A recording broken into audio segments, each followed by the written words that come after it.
Daily Broadside to 815. Last night I watched a Spanish movie called The Coffee Table, which was not bad. It was a good acting. It was an interesting script. You kind of had it figured out by halfway through, but it's also the only movie to date that I've seen that involves, to my knowledge, infant decapitation, so that was a little weird.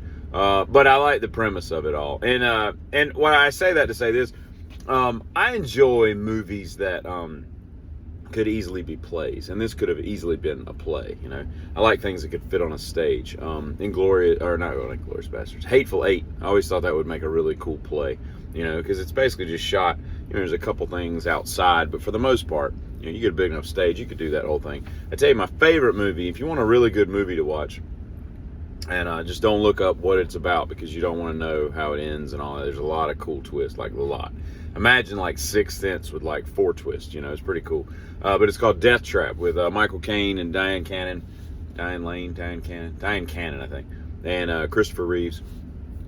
Really cool movie, and it could be a play. In fact, it was based on a play. It was written in 82, and it's based on an Ira Levin, the late playwright, book author from 1978, I think it was. And he's the one that did like Stepford Wives and Rosemary's Baby and stuff like that. But I'll say Coffee Table's worth watching, I guess, if you don't mind Spanish and subtitles.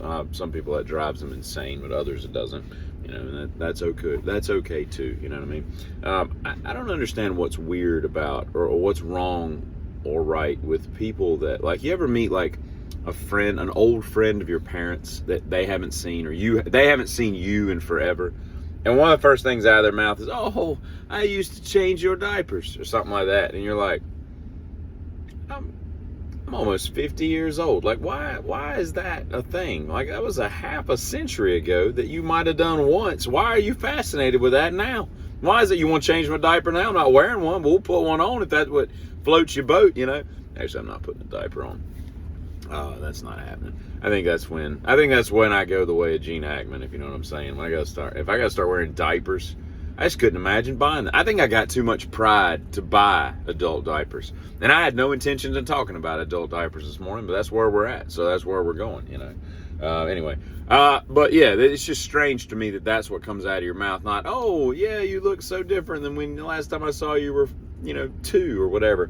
I'm just saying. And then I went by Lowe's the other day, and I got a shower head, right? And when I bought the shower head was like, $65, whatever. And when I type it in, it comes up as it does with a lot of stuff at these box stores, and it's like, would you like to pay to have that installed? And I looked, and I'm almost certain, I deleted it really quickly, but I'm almost certain it said $89. $89 to install a shower head. Listen, here's how you install a shower head. You get some channel locks, you get a washcloth so you don't, mar up the surface. You clamp it on there, righty-tighty, lefty-loosey.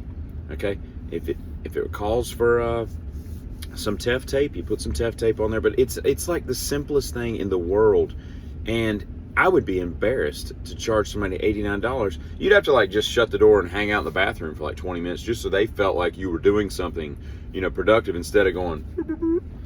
Some of those things you can take off with your hand. They're not even tight enough to. I don't get it, man. And I've got a new theory about hell. And my theory of hell is the fact that I've got, I think everybody has like varying degrees of things they've done wrong, right? So I keep saying throughout my life that if there's not a hell, I'm going to be really pissed, and I'm going to destroy everybody in whatever afterlife there is, because some people on this earth need to atone for the atrocities that they have done. So what I'm saying is, I think there should be levels of hell. Like just about everybody goes through some form of hell, right? And in the afterlife, there's like a bar everybody's chilling at, just having a good time. There's like a big party. It's like the greatest bar you've ever been to, right? It's Cheers on steroids, right? And like, let's say I go to hell, and I've done some dumb crap in my life, and I've got to pay for that. So I got to spend like, 4.5 days in hell. And it's like the worst, torturous thing that you can ever imagine. The pain is just the nth level ferocity, right? And then you get out and you're like, everything's cool, and now you've atoned, and now you can go live your afterlife and have a drink with the boys. And then some people got to do like 2-3 months. Some people never get out. because they're evil and they deserve to be in hell forever. And maybe we don't call it hell, we call it something else, but it's, you know, it's what we're thinking of when I say hell. It's a version of that, you know, punishing afterlife, torturous well of souls, you know. And you know, somebody was just drinking, you know, and you get out, you're like, hey man, how long did you do, you know? And people are like, oh, I had to do 32 days. And golly, I had to do like 7 hours, you know. I'm like, well, you lived a better life than me, you know. I just think that would be cool, because I don't think everybody deserves to go to hell indefinitely, because that seems like a really stupid concept. But maybe like a couple weeks of it is probably due, because you did do some dumb crap in your life and you need to, you know, somehow atone for it. I don't know. Just thinking outside the box, thinking out loud. You let me know what you think about hell, Giddy.